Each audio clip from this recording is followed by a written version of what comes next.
At this time, I'm going to call the November 3rd Baldwin County Planning and Zoning Commission to order.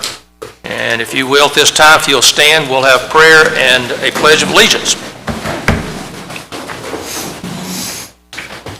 Father, we're thankful to you for this place we live in, for this great county.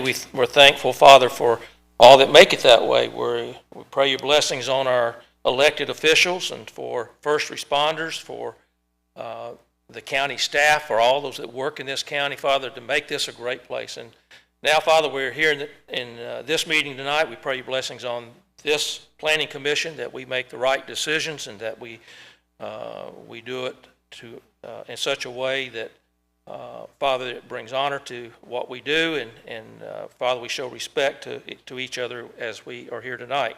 Thank you again for all that you do for us, and we pray all this now in the name of Jesus. Amen. Amen.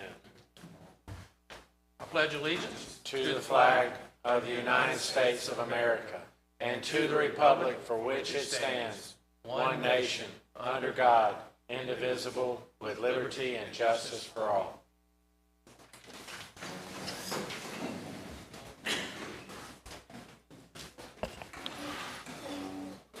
At this time, I'll do the roll call. Daniel Nance. Brandon Bias. Here. Robert Davis. Here. Plumer Tonsmeyer. Here. Jason Paget. Michael Mullet. Here. Greg Seibert. Here. Bill Booyer. Jamie Stratiger. Here. Mike McKenzie. Here. And Rebecca Teal. Here. Okay.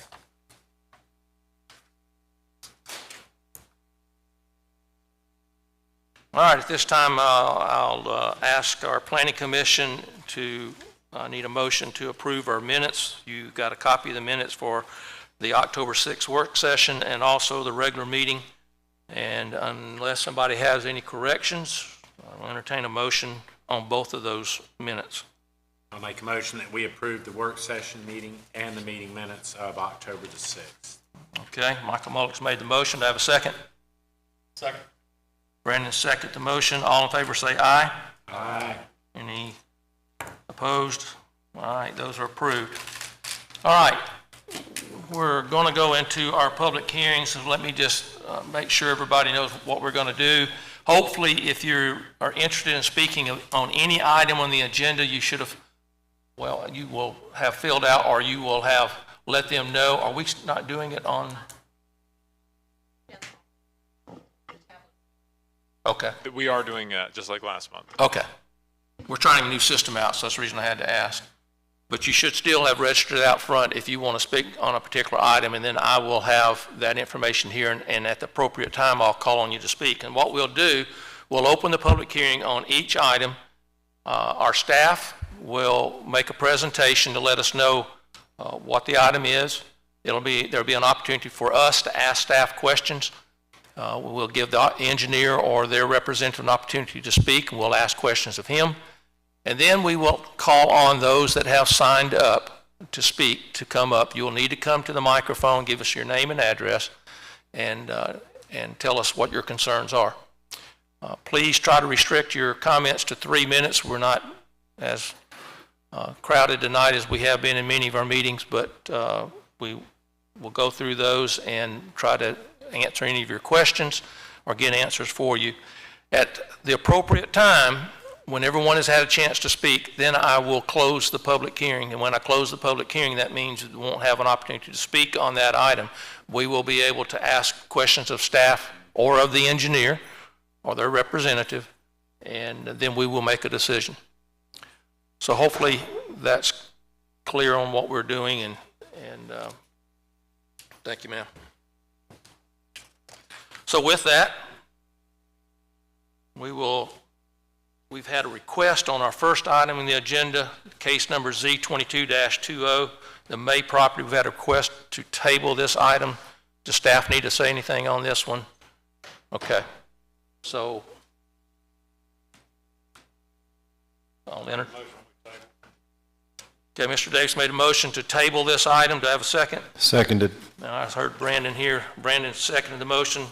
All in favor say aye. Aye. Any opposed? All right, the item's tabled. So our second item, case Z22-21, has been withdrawn.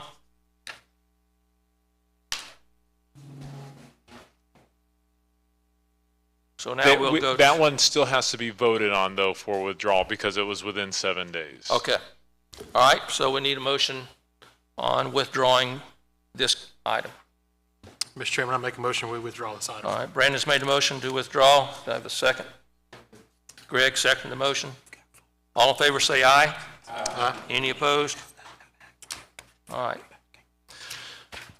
That's the last of those. Now we'll get down to those that we do have on the agenda and we're going to move forward on tonight. The first case is PUD 22-10 Underwood RV Park. I'll open the public hearing on this item. Does anybody need to clear any prior communication on this item?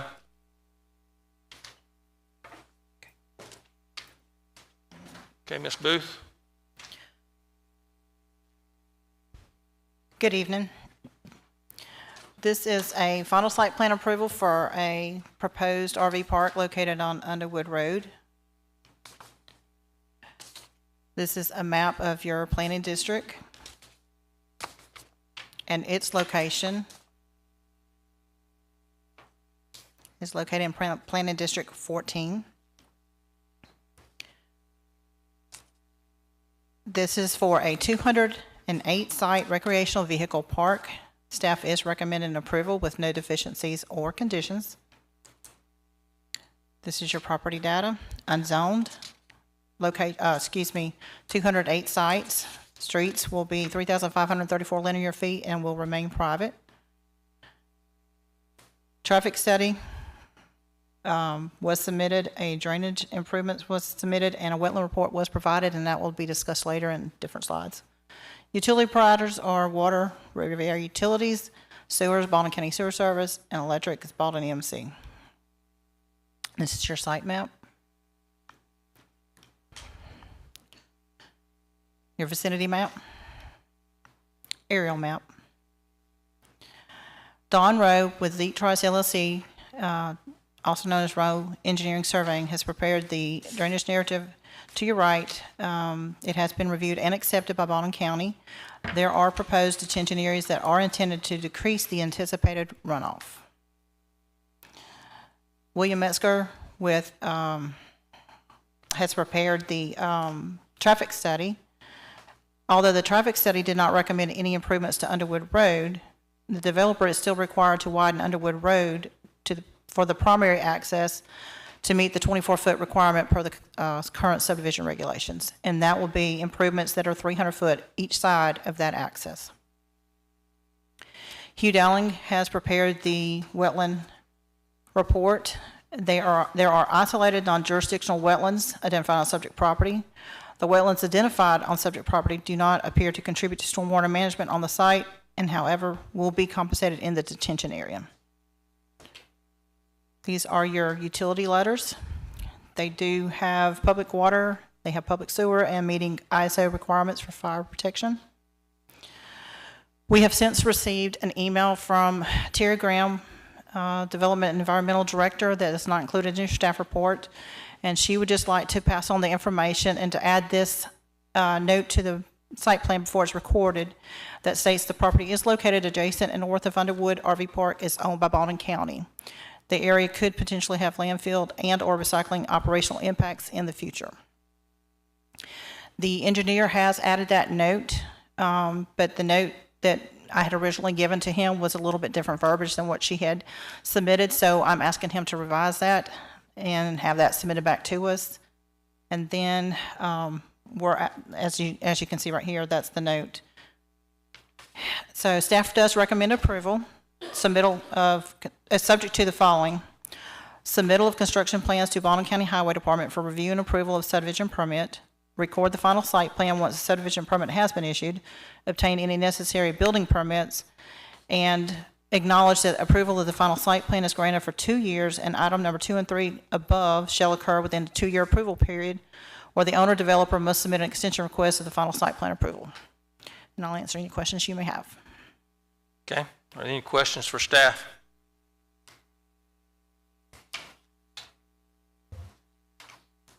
Now, I know we talked about this in work session, but we still need to probably speak to any item. If you're concerned about items, if you got a question for staff, we'll call the engineer up in a moment, but,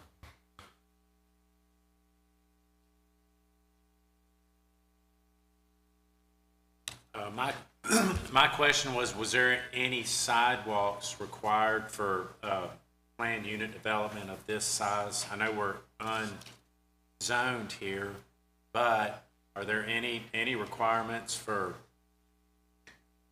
people to walk around or walk their pets or anything of that nature?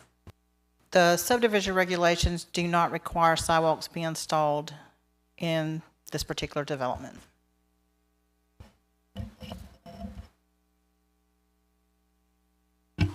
I can go ahead and voice my concerns. I'm very familiar with the area.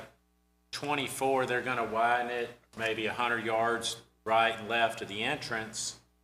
But 24 is a narrow road. I think it's 9-foot lanes. I'm going to call it a steep drop-off.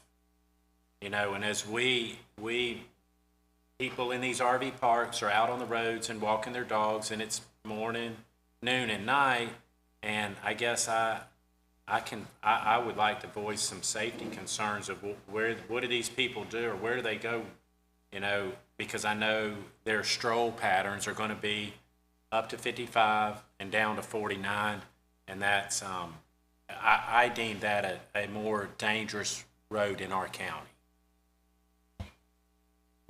I really do not know how to answer that question other than we don't have any enforcement of sidewalks within the development, much less along the public road. okay. Any other questions for staff? Mayor, did the TIS not recommend any sort of acceleration or deceleration lanes coming in and out? It did not. Okay. And also, any reason we don't have 2 points of egress? Is that not a requirement here as well? I have not been approached by having that requirement. The fire department hasn't mentioned anything. So in this particular case, the state of Alabama has adopted the fire code in the unincorporated areas. However, the subpart that brings in that requirement when there's more than 40 lots or residences, they say recommended but not formally adopted in their regulation. So they have so a lot of times we'll get it because the municipality is regulating it and they have adopted it within their fire district. But in this case, it wouldn't apply, or we give the fire marshal an opportunity to step in and they haven't stepped in to indicate that they would have that authority here. Yeah. This feels like 208's a lot to have one way in, one way out. Okay. Any other questions for staff? Thank you, Mary. Thank you. I think we'll call up the applicant's representative on this. I don't know what the code is. We don't have the code. I've already- Don Rowe with Rowe Engineering. I have to say, y'all kind of caught me unawares in that work session. I can do a computer simulation on backing in, but I've had occasion to chat with the owner, and this is not his first RV park, nor mine, by the way, but they regularly park 45-footers.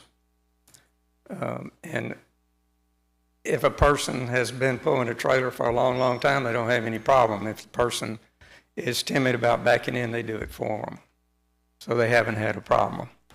The owner also states that if necessary, he'll use a tractor to put them in there, but I don't think that's necessary. These lots are 25 feet wide. The pavement at the road, there's 2 parking spaces. That's 18 feet of paved width to go diagonally into. The roadway right-of-way is 28 feet, so from the far side of the road, which is 24 feet, 2 more feet, 26 feet of pavement of width. There's, in my mind, plenty of maneuvering room. But as I say, if I can simulate it. there was some discussion about open space. There's you can't see it here, but there's a data box on the drawing that shows that I thought we had to have 20% open space. I heard Buford say we didn't, but we have over 20%. 20% turned out to be 3.67 acres. We have 4.29 acres of open space, not counting the detention pond. So we think there's plenty of dog walking space out there. This site is not wooded. It's when I saw it, it was just an open field with tall grass. I don't know what's there now, but I saw it about a year ago. But I guess after that, I just ask y'all to hit me again. What can I tell you? Mr. Rowe, is there a plan in place for the staging of RVs trying to check in? Because the way it looks right now with one road in and one road out like it is, you could potentially be stacking up RVs down the road. There's typically a pull off or some way to get an RV off the road while you're doing your business at the office. In this area here, where I'm showing a heck of a bunch of parking spaces, I really visualize some of that as being the pull off area. Okay. Well, I guess my question is, those are either parking spaces or they're pull-off area. So which one are they going to be? I can erase out a few of the parking spaces. It would seem like, having, pulled a camper myself for many years, that can be a major issue if you're blocking traffic, on the 2nd of July, while people are trying to check in for the 4th. Yes, sir.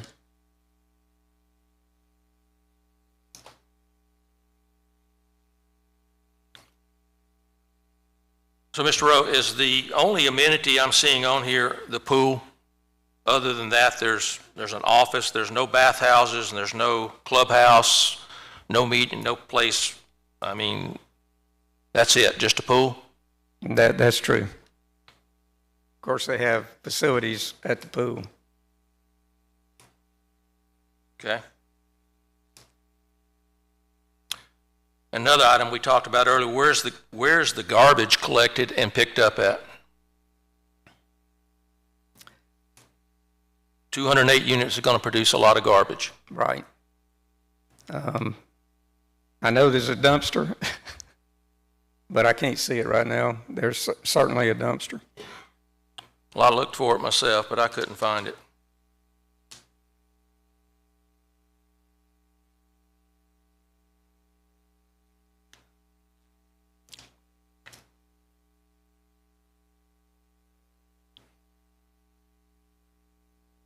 Mr. Rowe, would you have an issue with us tabling this item? Kind of maybe address some of our concerns? Well, if it's between that and turning it down, I'd rather have a table. Okay. But as y'all discussed, I would like a list of what you want me to respond to. Of course, I've got that list. If there's anything else. Okay. And I'm sorry, Mr. Rowe, I didn't hear at the beginning. What size units did you say were being brought in here? Well, in the other part that they own, up to 45 feet. 45? Yes, sir.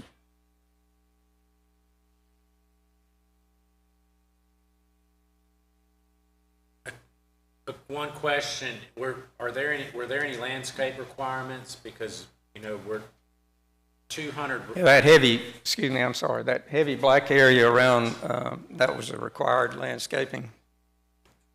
Here. In here. So there were some requirements. Correct. But nothing to screen these 200 units from the, when I look at an aerial image, from the neighbors. Well, the only neighbor is actually the one that has the screening.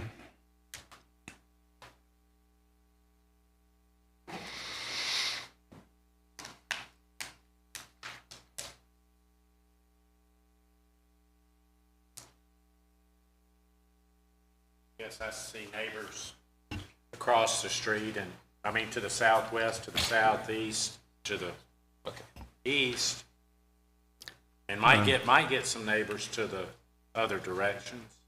I didn't see any houses immediately left or right of the property. Do we have concerns with this adjacency to the landfill? I mean, I know the landfill owns a quarter mile to the north. Are the is it the landfill that owns the property actually directly to the north? Yes, sir.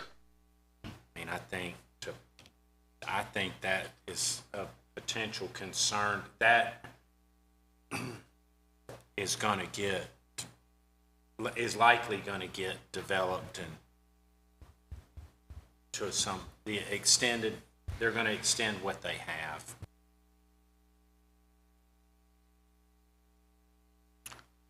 All right, any other questions for the applicant?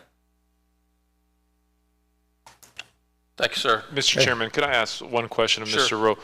Mr. Rowe, would your client potentially be willing to put a covenant on the site plan limiting the size of the unit that can be utilize the space? I would have to ask him. Okay, and that's something we can discuss later, but but that might be worth considering if this is going to be designed to only accommodate a certain length of unit or trailer unit combination.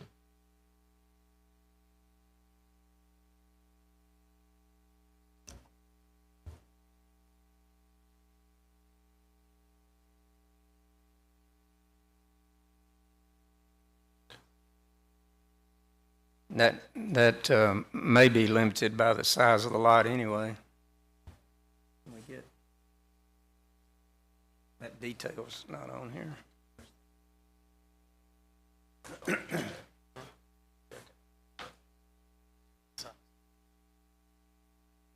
Yeah. Okay. Can't find it.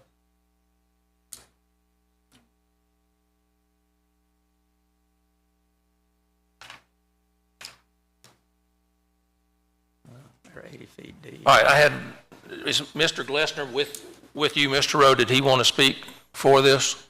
Okay. Okay.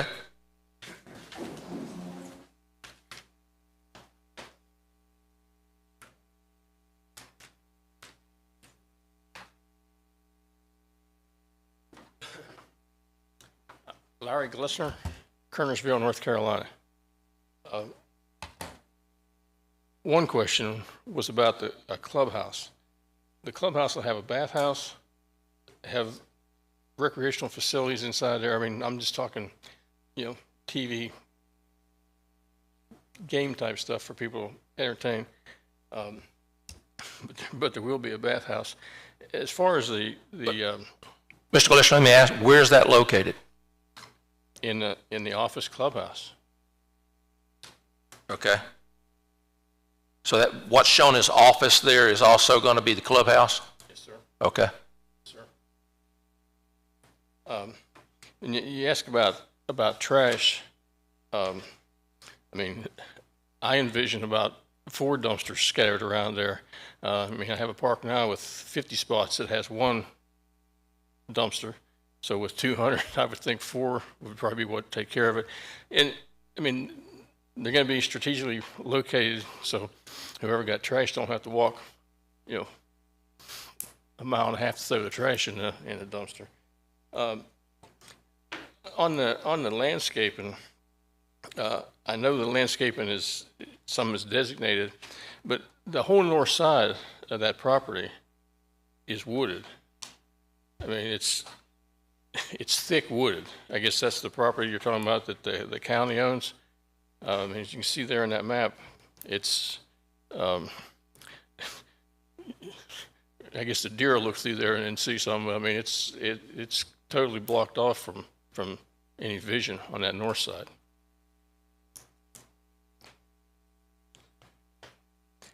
Yeah, the lot size and the parking.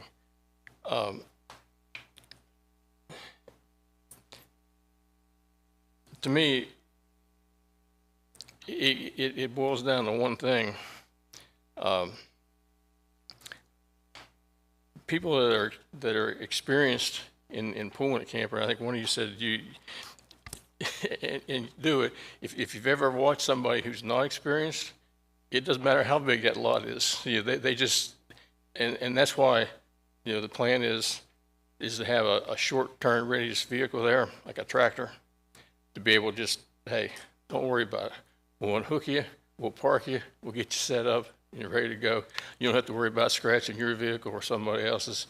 So, I mean, the lot size, in my opinion, I assume Don's because he's the one that drew it up, we feel they're more than sufficient for parking, anything you're going to get. I mean, the average camper is probably in that 20 to 30 feet range. I mean, yeah, you got that guy that has that, maybe has that, I think the biggest fifth wheel I've ever seen is right at 40 feet. But I mean, there's a lot of 16-footers out there and 20-footers. So it depends. I mean, the big thing with me is the skill of the person trying to put it in there. And I would much rather we take the time and put you in. You only get that one chance to make a first impression, and if you're totally bent out of shape from getting parked, you're not going to enjoy the whole experience. So, whatever we can do to make life easier, we're going to do that. I mean, happy to answer any other questions. That was just notes I made, when you guys were talking. One of the other questions that was asked was about the check-in, about the staging of the units at your check-in. Well, yeah.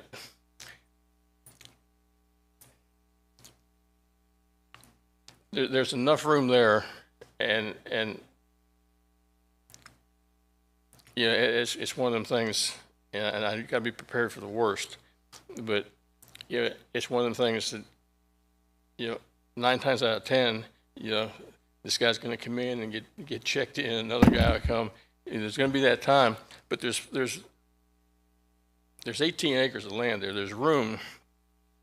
The people that manage this for me, they're intelligent enough to if we have 3-4 people come in there at one time, go out there and move them on down the line, to make room. It's not something that's going to be happening every single time people's checking in, but there will be times, like he said, the 2nd of July, people's trying to get in for the 4th of July weekend. But there's ample space there to get off the road and get. Well, I think my concern, I think some of the others voice it. I mean, with 208 units, you're going to have a lot of vehicles coming and going to the park. And if you've got 2 or 3 that are checking in, then you've only got one entrance to the site. That means everything's going through there. So if there are a couple of vehicles there with RVs sitting there to check in, you've got people coming in trying to go around, but you got people coming out at one entrance, it's going to make for me, it just like it's going to be a problem, but that's just what I see. Well, on top of that, I mean, you've got, it looks like 8 spots that front on that direct area where people are likely to stop. You've got parking happening for people coming and going from the clubhouse.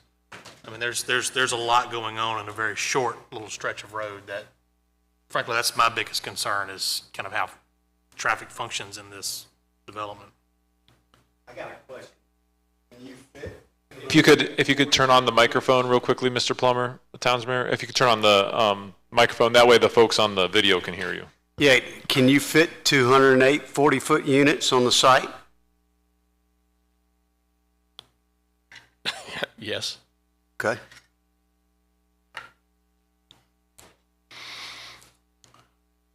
And Mr. Chairman, if I can ask one more question of Sure. this applicant. What do you anticipate the primary user doing on a daily basis? Will this cater to tourists who will be traveling to the beach? Or and you have a lot of people here, what are they going to do during the day? Well, I would think most of them are going to want to be relaxing. But I mean, will there be people there that maybe are in town for a short 3-month stay working someplace? Yeah. but, you know,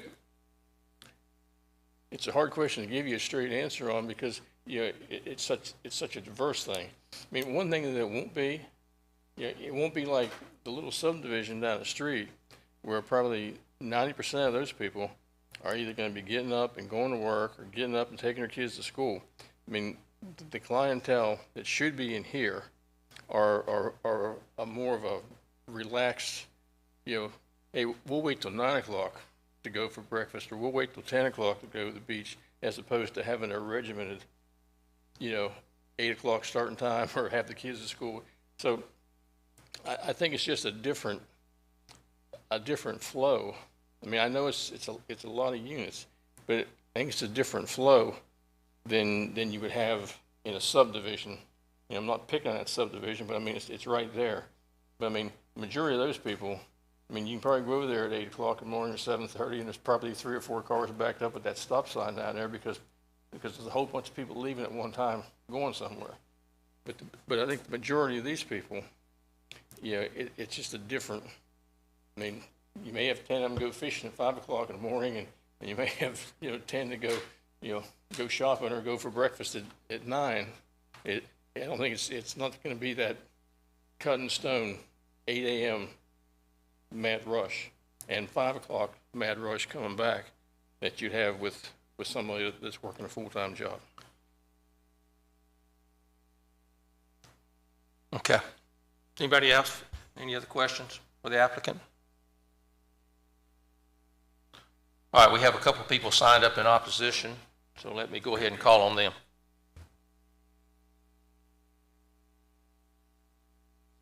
Angie Reynolds.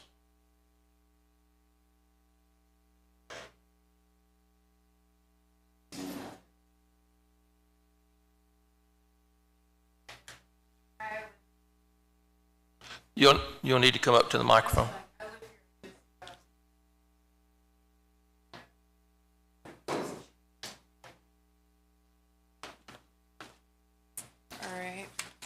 Hi, my name's Angie Reynolds, and I live at 14408 Headlands Lane in Magnolia Shores subdivision. Hi, I'm your neighbors.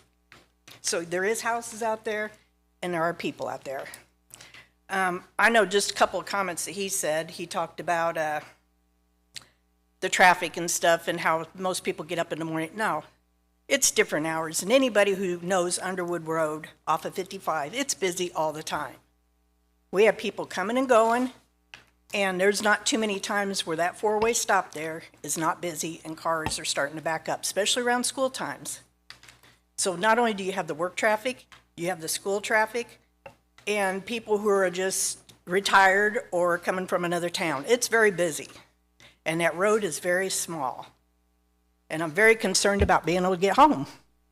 What are we going to do? We got 2 or 3 campers that are wanting to check in. Your traffic is going to be so far back, it's not even going to be funny.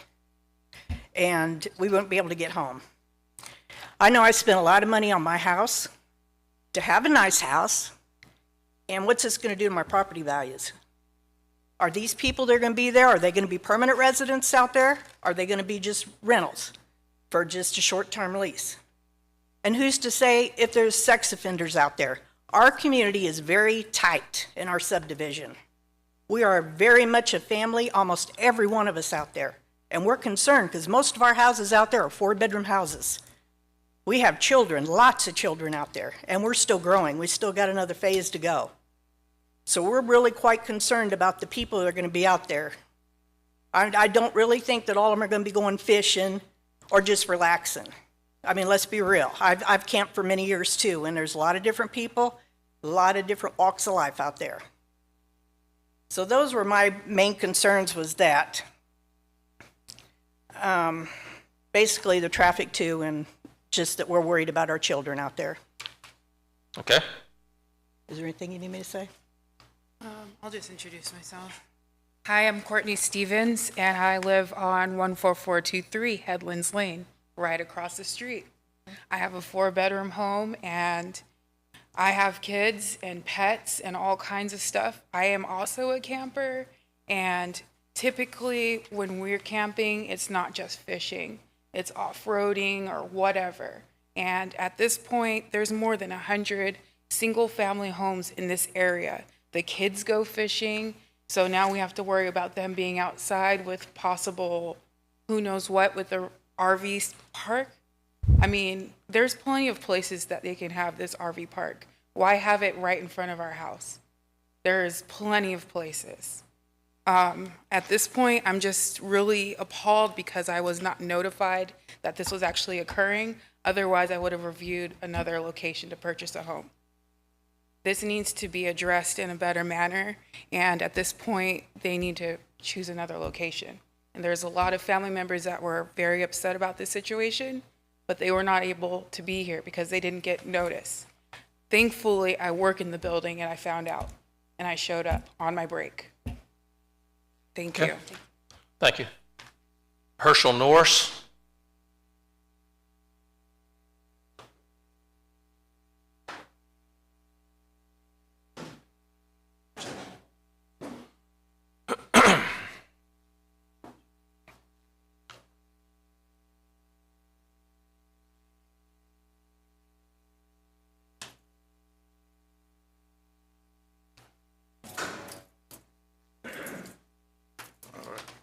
I'm Herschel Norris.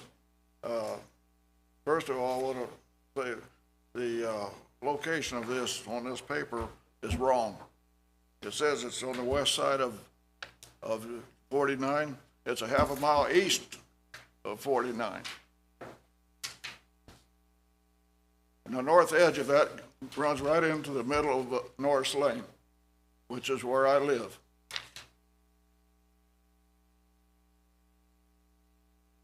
Now, we are very much opposed to this because it's a danger where they've got the entrance to the road to 24. It's a danger because there's a house on the west side of that entrance, and there's a hill on the east side where it goes down. So that'd be a big danger in for traffic or any other pedestrians around there. So we're definitely opposed to that. And how are we going to be compensated for that 100 foot of land for access to that? Excuse, I missed that. How are you going to be? Compensated for the land.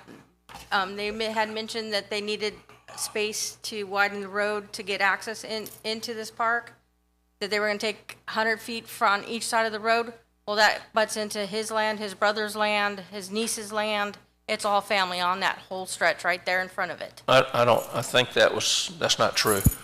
They're widening County Road 24 by a couple of feet, but they're not widening the right of way and taking any land. They're just widening the pavement. How are you going to widen it without taking part of their property? They're just widening the pavement. They're only adding like a couple of feet on each side. They're not widening the right of way. Okay, so then how are these big trailers going to pull into a small road to the entrance?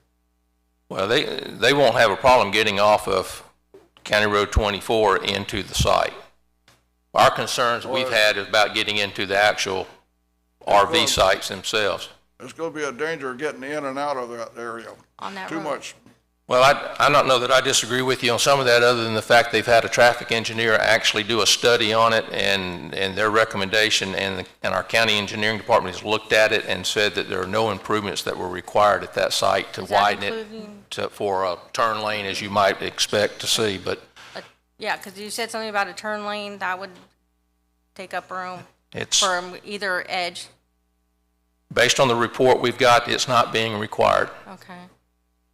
There's also there's not only just the regular traffic, there's school traffic, there's farming traffic, there's more than just regular RV traffic. And then now add RVs and extra trailers being pulled would be extremely hard on all of us residents. Okay, anything else? We've been in that area since 1932. So we're definitely against it. Okay. Thank you. Thank you. Okay, that's all I had signed up for it, for this application. Anybody on staff have any other questions for the applicant and/or staff?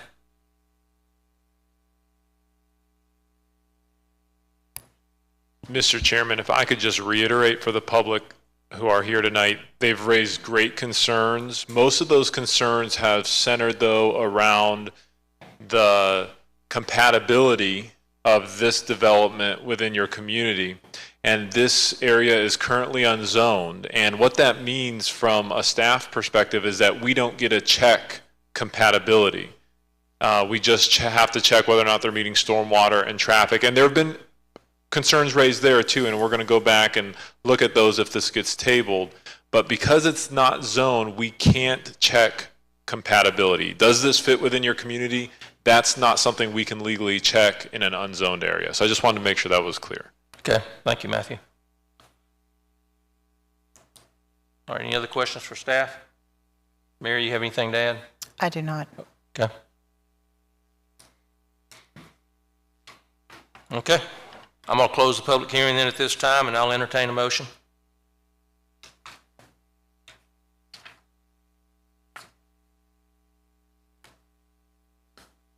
I'm going to make a motion that we table the item, kind of give them a chance to maybe look at the site plan and make some adjustments to it. Yeah, do we have a list? One of the items being the on-site solid waste collection.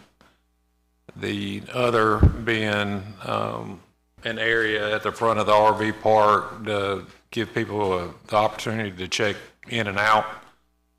What else do we have?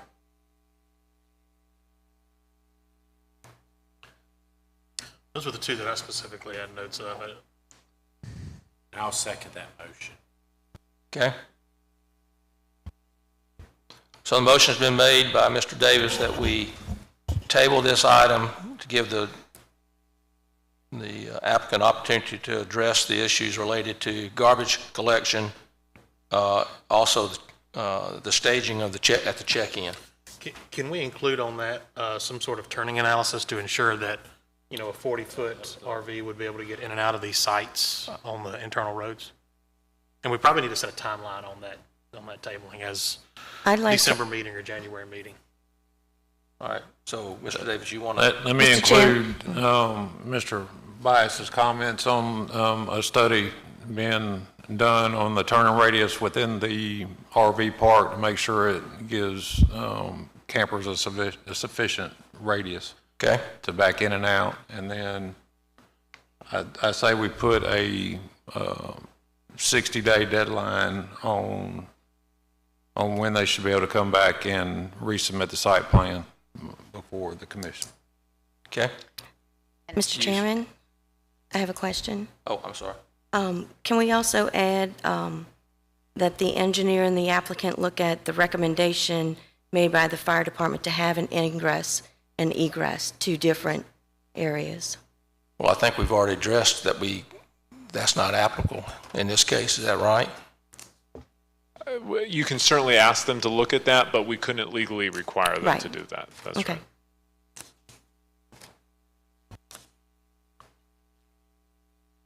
So are you asking Robert to include that in his motion? Yes, to look at it. To look at it. Mm-hmm. If they're going back to the drawing board. Can I just add real quickly, if y'all could just add something that says, and any other thing that the staff wants to double check on, that'll just make it real easy and broad for us.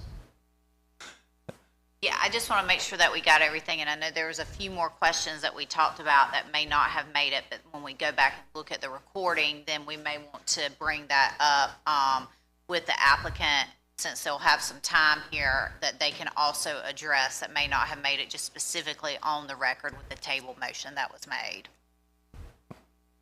So you want to make a catch-all statement and just include and other staff comments? If we could.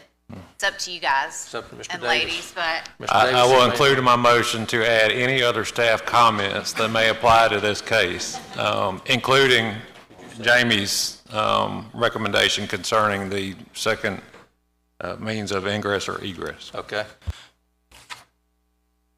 Do you still second that motion, amended motion there? Yes. Okay. All right, so we have the motion's been made and seconded to table the item for 60 days? Is that what you said? All right. Any questions or comments on the motion? And I think if you'll say, maybe instead of 60 days, because that may fall weird, if you say two meetings from now or something, because 60 days It's true. may not be the next Yep. meeting, it may be before or after. So if maybe we could just say January meeting, Yeah. would that work?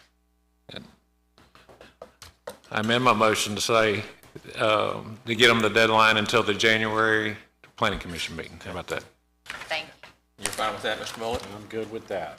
All right. Any other questions on the motion? All in favor say aye. Aye. Any opposed? All right, motion carries.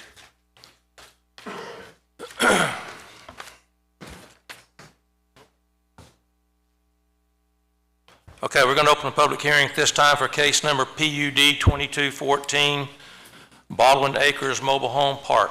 Does anyone need to declare any prior communication on this item? Ms. Booth? This is for a mobile home park that is existing, and they're just going to add a few additional units and then bring what is existing into compliance other than what is already existing out there. This is your planning district map and their location. They are located in Planning District 18. They are wanting to have a total of 45 units on site. I don't know exactly how many units are existing. The engineer is here and he maybe can confirm that, but they're only adding a few extra sites. This is unzoned. There are going to be 3,328 linear feet of private streets and will remain private. There was a traffic study, was not triggered due to the unit count. Drainage improvements have been reviewed and will be later discussed in a separate slide. And then a wetland report has been provided, and that'll be also discussed. The water will be East Central Water, sewers, on-site septic, and electrical will be Baldwin EMC. This is your final site plan for the proposed units. This is an up-close image that shows the units as they currently exist and where they're proposed. This is your vicinity map. This is your aerial map. Chris Lieb has prepared the drainage narrative to the right. It has been reviewed and accepted by Baldwin County Highway Department. There's a proposed drainage area that is intended to decrease any anticipated runoff. Craig Martin with Wetland Sciences has prepared a wetland delineation. Wetlands were identified on the property, which may or may not be subject to jurisdictional regulatory purview. The wetlands are identified on the property, and the applicable 30-foot wetland building setback and the 15-foot natural buffer have been reflected on the site plan. These are your utility letters. East Central Water, Town of Somerdale Fire Department has acknowledged that the improvements to the water line will meet the ISO requirements for the fire protection. Staff does recommend approval subject to compliance with Baldwin County subdivision regulations, including but not limited to submit construction plans to Baldwin County Highway Department for review and approval, record final site plan once a subdivision permit has been issued, obtaining the necessary building permits, and then approval of the final site plan is granted for 2 years, and item 2 and 3 shall occur within the 2-year period. Otherwise, they need to request an extension of the final site plan approval. And I'll answer any questions you have. Okay. Any questions for staff? I do want to add one thing. The email that we received from the citizen that was unable to attend tonight, majority of these questions that she has can be answered, but we will coordinate a response to her with the engineer and make sure that all her concerns are addressed. Okay.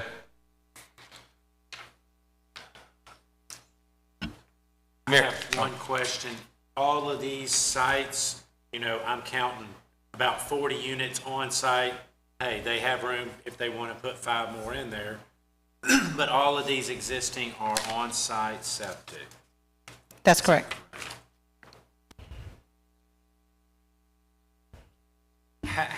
Another curiosity question, how do they handle their garbage here? Does each one have a trash can at wheels to the road, or how are these plan, is this a planned unit, or how are these developments supposed to work? Or how is this one working currently? I would assume they already have something in place. since I the would say units they are already have it in there. place, but possibly the engineer could maybe touch on that if he has that information. Mary, I know we talked about this in work session about the health department will deal with that, but it seems like on the plat, because there are underground septic tanks and field lines, they're not shown because Chris probably would have a hard time finding them, but it seems like there would have to be a note, and maybe there is, and I'll ask him, but it seems like there'd need to be a note on the plat that would allow, I can envision in my mind that there are field lines that are going to cross property lines. And it seems to me there'd have to be a general note on the plat that allows, if you got to do maintenance on the tank and field lines, if it falls across that property line on somebody else's property now that we're platting lots, you got to have access to that. Well, these are going to be individual sites and will not be individual lots for sale.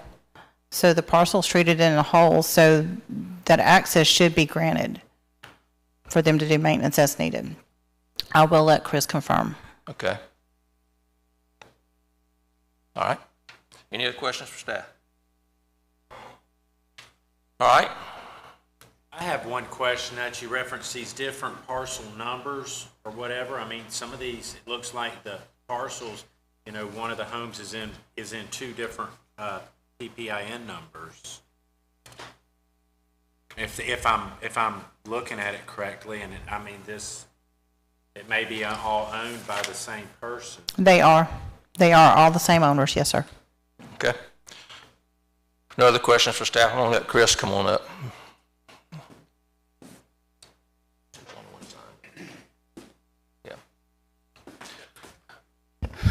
Good evening, and thank you for taking your time to address this project this evening. First of all, there are 40 existing mobile homes out there, and as far as the septic is concerned, it's really hard to find out where those field lines are with the topographical survey without, disturbing the ground and potentially hurting the septic systems themselves. So we didn't go that far. As far as the units themselves, there are different properties, but it's owned under one entity, one LLC, and the lot lines that you see on here are, I guess they're not real lot lines, and they won't be recorded as lot lines. So it's kind of like the RV parks. So they're not being sold. It's just going to be one mobile home area, and the lines drawn on there to just delineate to make sure every unit has appropriate size for the size mobile home. Okay. All right. And they are being serviced by rollout trash cans. Each individual one has a rollout trash can. I'm sorry, Chris, I didn't hear that. They have rollout trash cans. Okay. Yeah. All right. Any other questions for Chris? Thank you, sir. I had no one else sign up in opposition, so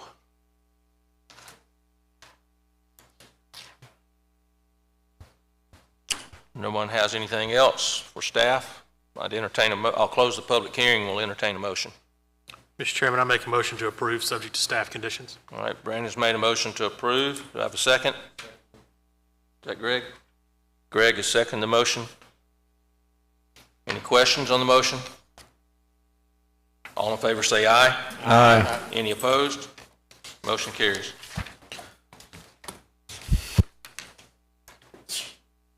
All right, at this time, we'll go to our site plan approvals. First one we'll have is I'll open the public hearing for case number CSP 22-26 Blaine LLC. Does anybody need to clear any prior communication on this item?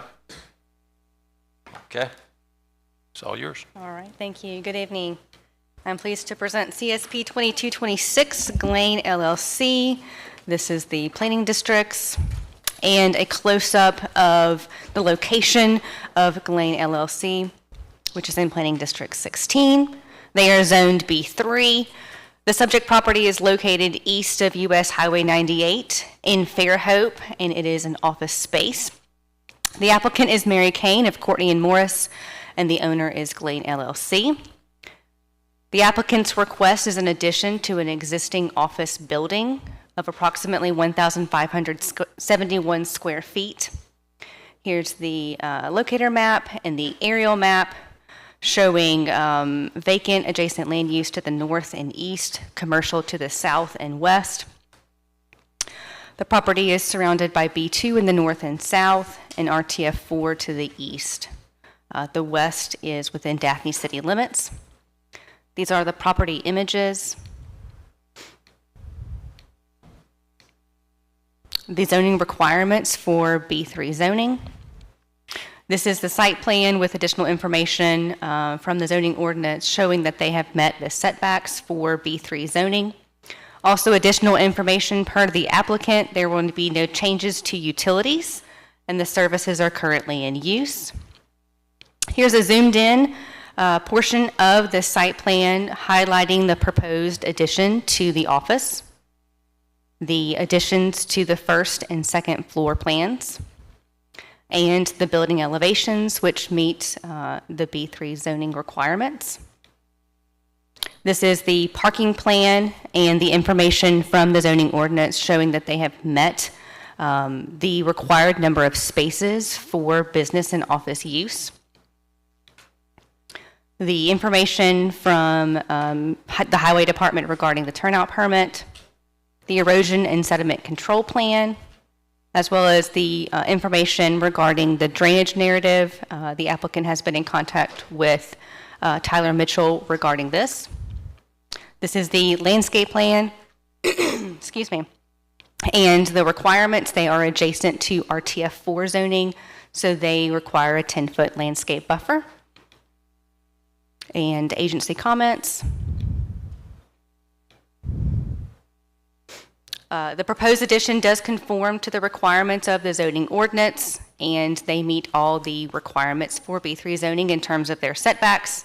The future land use will be commercial for the subject property. Also, the addition will be commercial.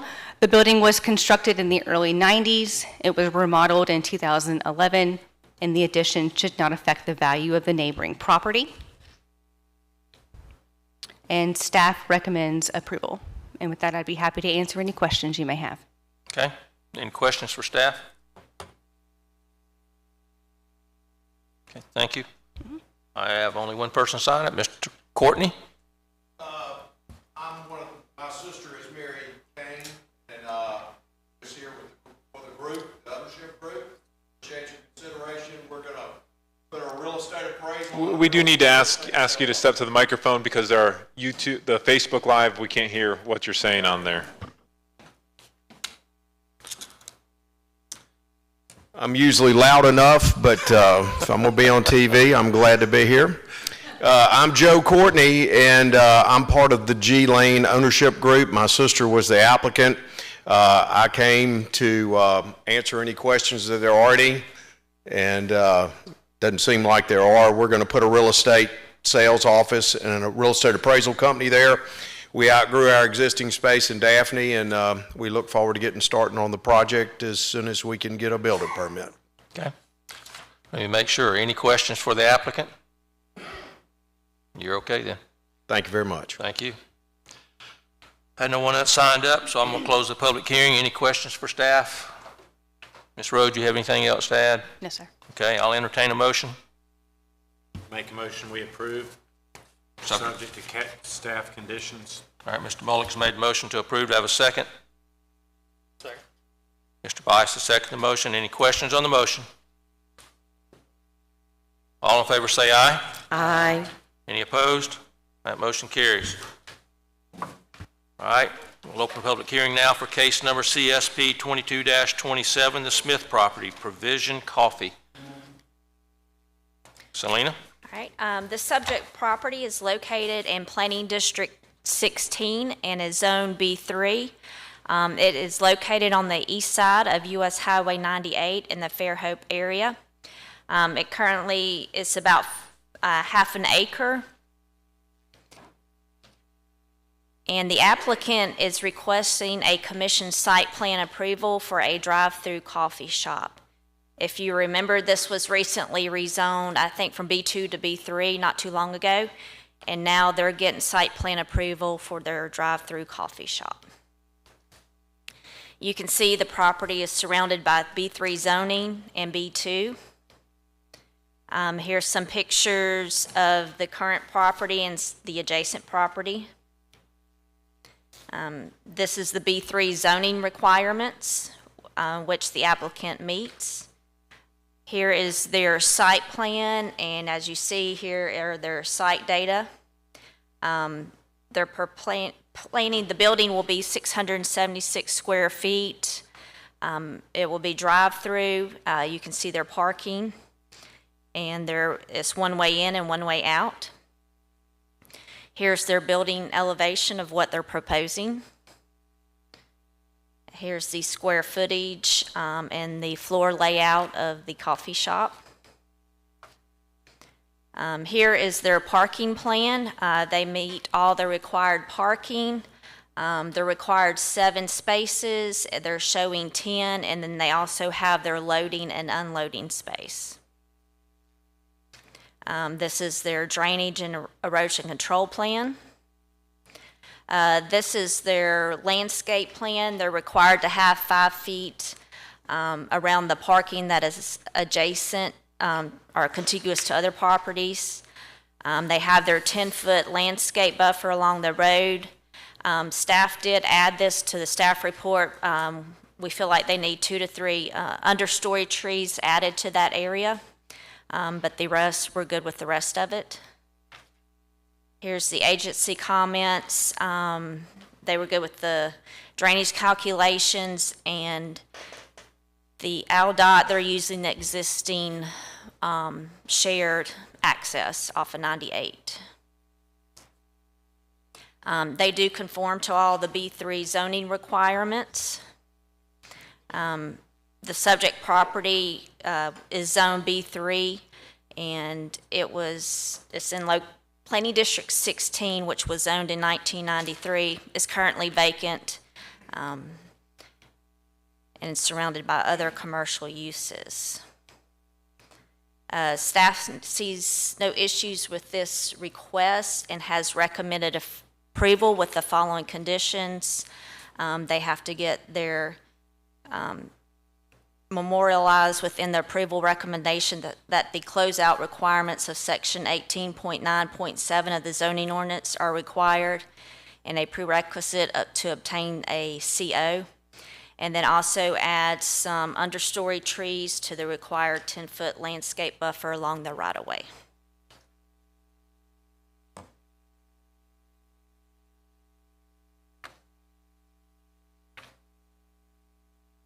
Is that it? That's it, yes. Okay. All right. I failed to ask this, but does anybody need to clear any prior communication on this item? All right. With that, does anybody have any questions for staff? I hope we get this one right, because there seem to be a lot of these coming up now, so it seems like we're going to be doing RV parks and coffee shops. Yeah, probably. All right. Mr. Lee, do you want to add anything? No, sir, I'm good. Okay. Anybody have any questions for the applicant's representative? All right. It's the only one I had signed up, so I'll close the public hearing. Entertain a motion. I'll make a motion that we approve this CSP 22-27 with staff contingent on with staff's recommendations. Okay. Mr. Mullick has made the motion to approve. Do I have a second? Second. Mr. Davis seconded the motion. Any questions on the motion or any comments? All in favor say aye. Aye. Any opposed? All right, motion carries. All right, we'll open the public hearing now for case number CSP 22-28, Carolyn Oaks. Does anybody need to clear any prior communication on this item?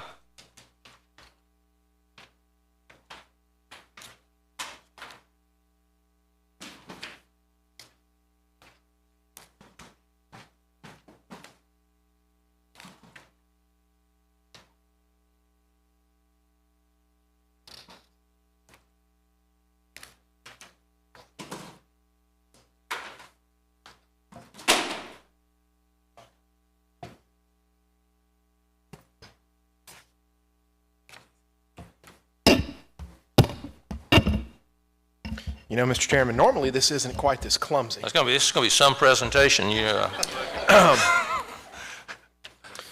This will be a masterpiece, Mr. Chairman. When you're in the control room and then all of a sudden you have to take over. There we go.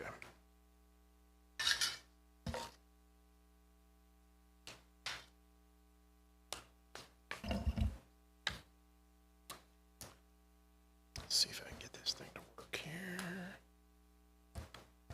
Gee, it didn't take everybody else this long, Buford, I don't know. No, sir. No, sir.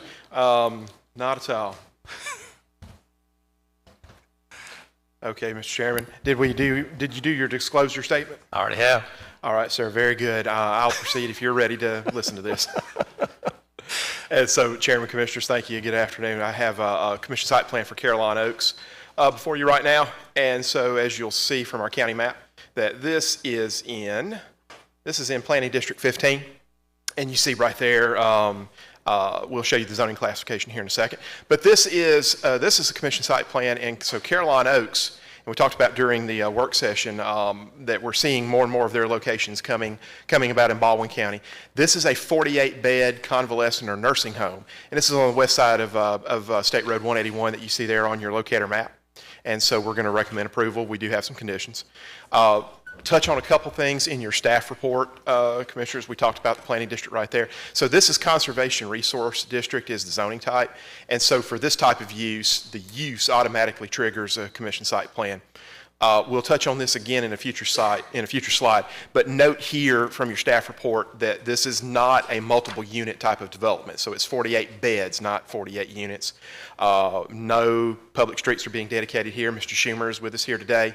We'll talk about the landscape buffers in a minute, and then you see there on screen also we talked about the number of beds on this type of unit.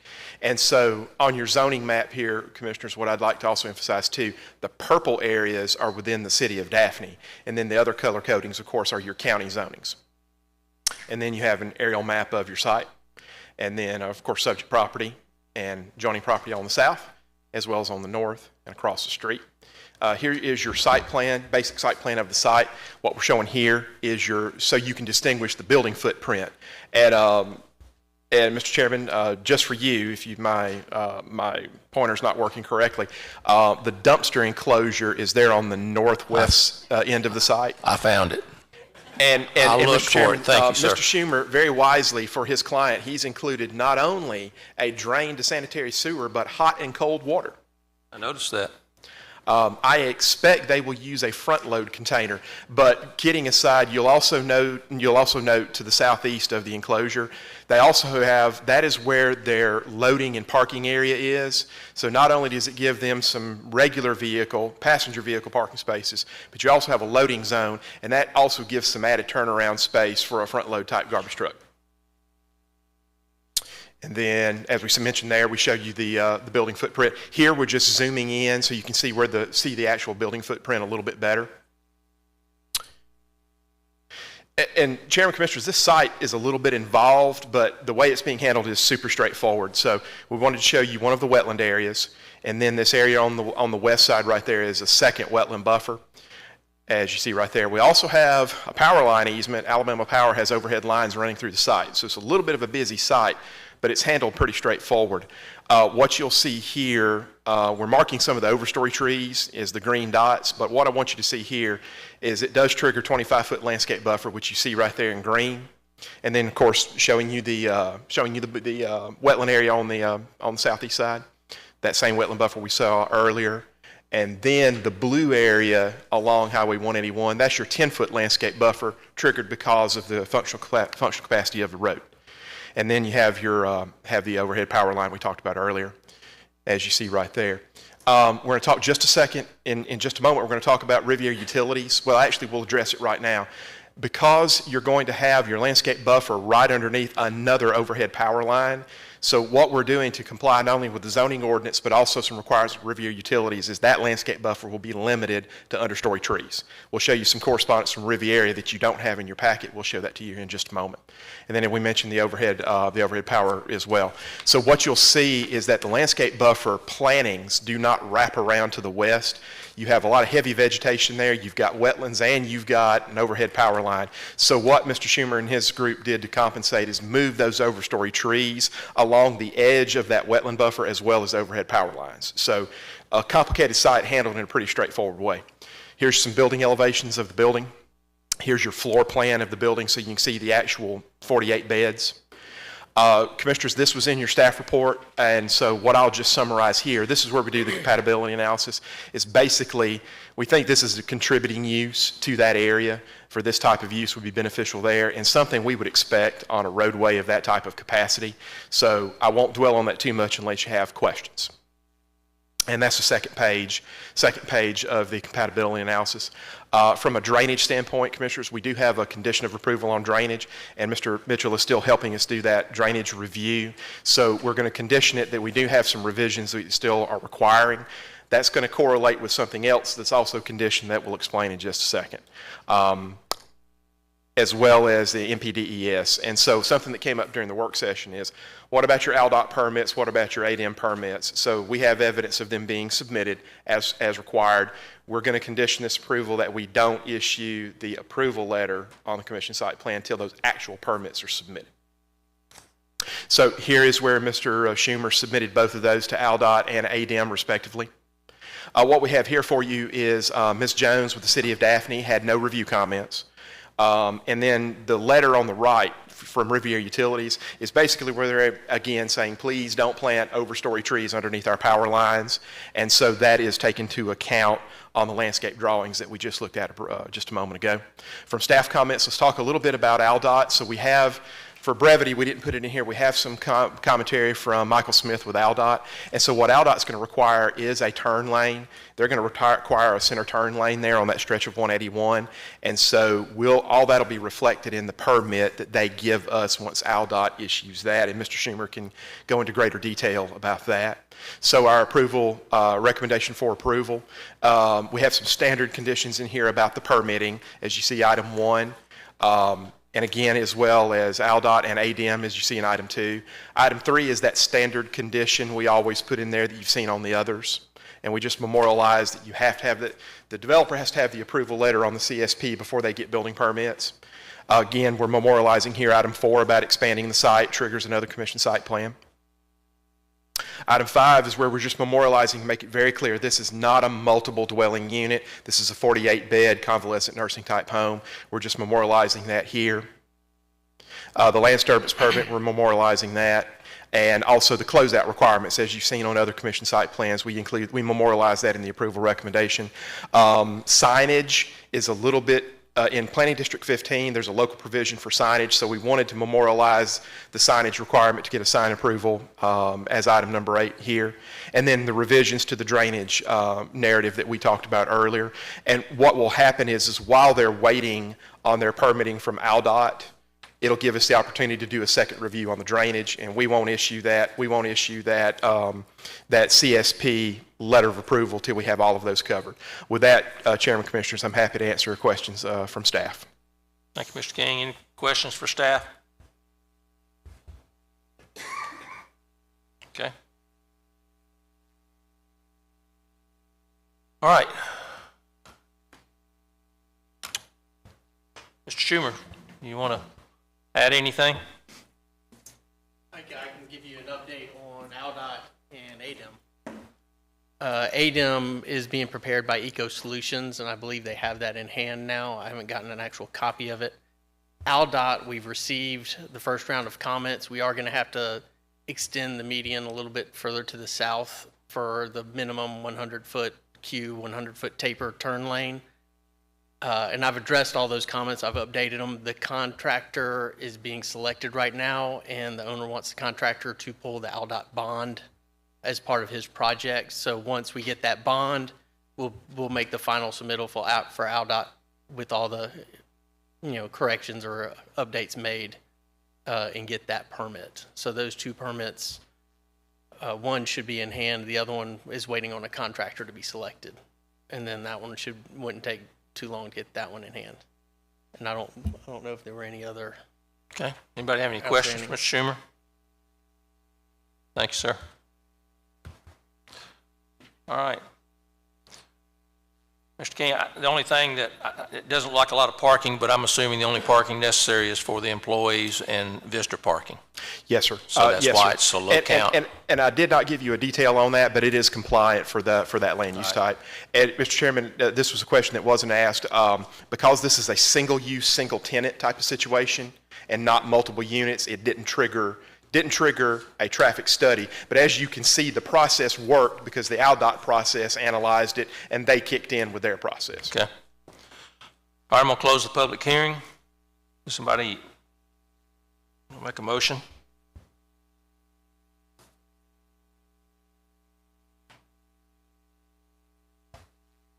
I'll make a motion to approve subject to staff conditions. Okay. Mr. Bice made a motion to approve. Do I have a second? Second.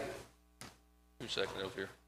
I heard Greg over here. So Greg, second the motion. Any questions or comments on the motion? All in favor say aye. Aye. Any opposed? Okay. A public hearing now for case number CSP 22-29, Yensers LLC. Ms. Rhodes? Oh, let me ask this before Buford slaps my hand. Did anybody need to declare any prior communication on this item? Okay, now you can, Ms. Rhodes. All right, thank you. This is CSP 2229 Yensers. This is the planning district map and a zoomed in portion of where the proposed restaurant will be in planning district 15. It is zoned B3. The subject property is located on the south side of County Road 64, just to the east of Austin Road. The current use is office space.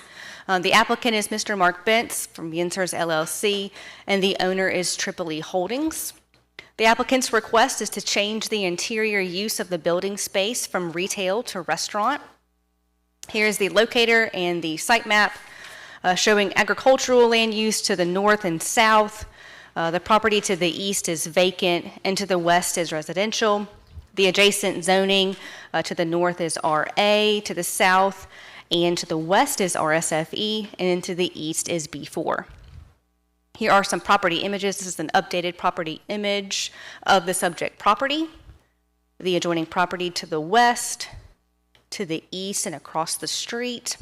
These are the zoning requirements for B3 zoning, and the site plan, including information from the zoning ordinance regarding the area and dimensional ordinances for B3 zoning, and the parking information zoomed in from the site plan. Here is another zoomed in image of the site plan highlighting the proposed building and the location of the restaurant. This is the floor plans of the restaurant and the building elevations, which are met in the B3 zoning. This is the parking plan and the parking requirements from the zoning ordinance, as well as a letter from the applicant stating that they will not need additional parking because the peak hours will vary from the other businesses within the property location. Also, there will be a loading and unloading space. And this is that information that was submitted by the applicant. This is the erosion and sediment control plan, as well as the grading and drainage plan for the property, the drainage narrative, and the landscape plan, including landscape islands that will be utilized in accordance to the zoning ordinance. Agency comments from the Highway Department, from our natural resource planner. A land use certificate was approved last year for the construction of the existing building. And the use does conform to the requirements of the zoning ordinance, and the site plan does meet the B3 zoning setbacks. The future land use will be commercial for the subject property. The uses change will also be commercial, and this will not affect the value of the neighboring property. And staff recommends approval with the landscape plan being executed before the issuance of the CO and the memorialization before certificate of occupancy. And with that, I'd be happy to answer any questions you may have. Go ahead. Corey, I failed to look at, notice this during our work session earlier. Can you go back to the slide with the floor plans? It looks like on the west side of the building, they're showing a door going out, but the west elevation of the building does not show a door. And they've clearly got something blocked out. Yeah, Like it looks like maybe that area there is going to be a freezer space that will be installed for a future use. in that large area? Because it's I don't know what that boundary is. There's a label there I cannot read. There at the bottom where the door is open? Right here? No, just at the bottom of that drawing, at the bottom of that big box, there's a label. Oh, this right Mm-hmm. here. I believe that's just the dimensions Is it? Okay. of the area, but they will be. So it actually says concrete slab on it. It is really hard to see. Yes, that's right. There's the concrete slab that they're going to be putting freezer space. You're not approving that as part of this. It was actually removed because it's in their landscape buffer, and so that's what I was curious whether they're going to do some sort of like patio dining in the landscape buffer, which no. Let's actually make that clear, because it's true that it still is showing up in kind of an odd way on here. We'll make it clear in the motion that it's clear that we are not approving that concrete slab as part of this. Of course, something else I didn't pick up on earlier, but now I saw that you said it. So no additional parking is being a part of this because of the hours of the operation of this is going to be in the evening? Yes, sir. That'll be where most of the businesses are usually 8 The to other 5. businesses in that area will be Correct. closed. Correct. So no overlap. No overlap. Okay.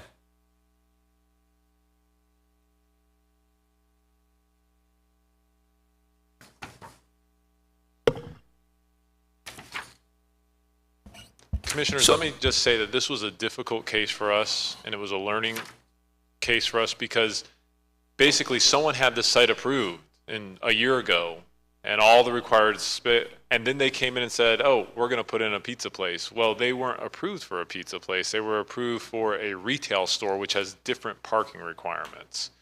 And so they had to go back through a relatively arduous process, which it should be, because we want to make sure there's enough parking.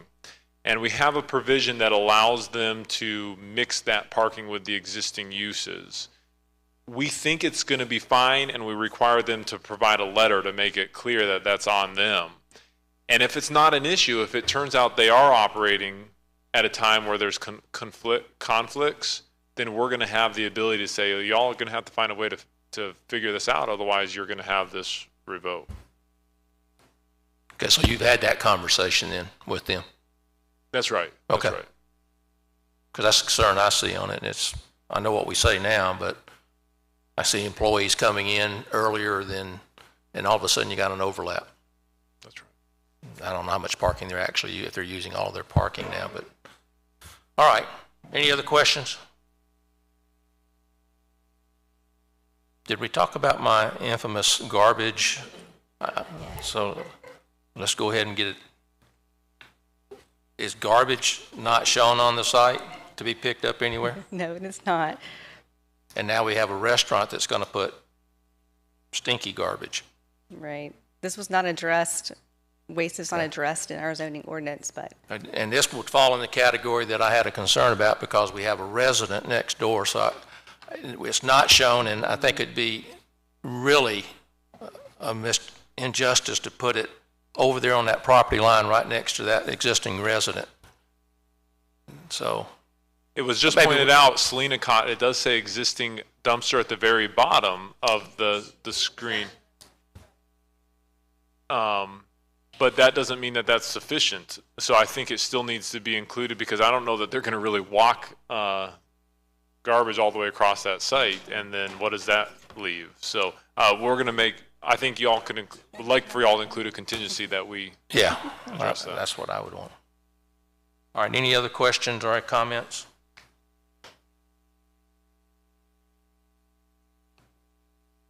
All right, I have no one signed up. Is there someone with that? Okay. Yeah, I'm here. All right, you'll come up and give us your name. I'm Mark Vance, I'm the applicant. Okay. And I can address a couple questions that you were asking. That Sure. door is there on the side of the building. It wasn't in the original plans, which is why it wasn't on the side door plan that you saw, but after they started building the process and I had my architect do the plans, they went ahead and added that door there for me. But again, we aren't doing the side work on it yet. That's going to be hopefully future plans. Back to the garbage is on the other side of the property, and I am certain that the owner of the property could also put another garbage. I mean, we were planning on actually walking it, like you were saying. We were going to get a nice wheelbarrow and dumpster and keep it away from the place, because back here is basically closer to the back end of the property is mainly for maintenance vehicles. For the owner of the property is a landscaper, so they have all their maintenance vehicles back there, and also to address your future parking if there are issues with parking, which I don't foresee, because of the hours of the restaurant are almost always different than the other businesses that are going to be there during the day. But if there is ever any issue, there is ample space in that back to, for employees to park and to even add a few spaces should we need to in the future. So I don't think that would be any issue. Okay. That's all I got. Any other questions for the applicant? Mr. Smith, just to clarify, the door was added for some future use? Is that what you're? Yeah, well, originally we were going to try to do that, but yes, now it's going to be for future use. But we also wanted to have an entrance for the deliveries to come in without coming through, if there's people in the restaurant. I mean, it is a small restaurant, though. It's only 1,250 square feet, but it is nice to have another entrance and exit for a restaurant for deliveries and, like you say, taking out the trash and stuff, so. And maybe I'm misreading the site plan, but I had that door being on the west side. The west side, Yes, sir. facing the adjacent property. Yes, sir. And so that's going to be in the landscape buffer where I guess you could walk through it to make deliveries, but you won't be able to do anything beyond that. Right. Not for now. Like I said, hopefully in the future, maybe we can request a variance to put the concrete and a cooler out there. I don't know that we will or not, but that's the hopeful. I just want to make sure you understand. That's the hopeful plans in the future, but not right now. Okay. Any other questions? Thank you, sir. All right. Thank you. All right. Ms. Rhodes, you have anything to add? Yes, sir. All right. I'll entertain a motion. Just include in the motion these couple of things we talked about so that staff can just verify that garbage pickup is at least addressed, how they're going to do it, and whatever. So moved. Yeah, you make the. You've already got it. I can't make. You make the motion. So I'll make the motion that we approve, subject to staff conditions, with the inclusion of staff reviewing garbage locations on site with the applicant and property owner, as well as noting that currently there's no concrete pad to be constructed on that west elevation. Okay. So the motion's been made by Mr. Bias. That cover everything that you were thinking about? Okay. Have a second? Second. Mr. Davis, second the motion. Any questions or comments on the motion? All in favor say aye. Aye. Any opposed? Okay. We have an old business item to take care of. I'm going to let Mr. Bias, I'm going to recuse myself from this particular one. So, Thank you. We will open the public hearing for case S20047. I will also ask if there's any prior communication. Please disclose that. Ms. Mary, I'll turn it over to you. Thank you. This is a request for a one-year extension request for the preliminary plat approval. The applicant has already constructed the subdivision. They've already submitted their final plat for review. They are going through some comments from Highway for them to address before they can issue the no deficiency letter. And just out of an abundance of caution, they're asking for an extension in case they can't meet. This will expire December 2nd. So in case we can't issue final plat approval prior to December 2nd, they want to go ahead and get an extension request just in case. And that's all it is. Any questions for staff? I don't see anybody signed up. Is there anyone here that wishes to speak on this case?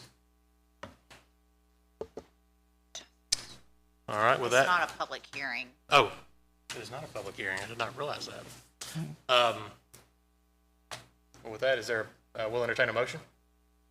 I'll make a motion that we approve or approve the request for the extension for S 247 Kipling Meadows subdivision. We have a motion. Do we have a second? I have a motion and a second. All those in favor, say aye. Aye. All opposed? Case is approved. Thank you.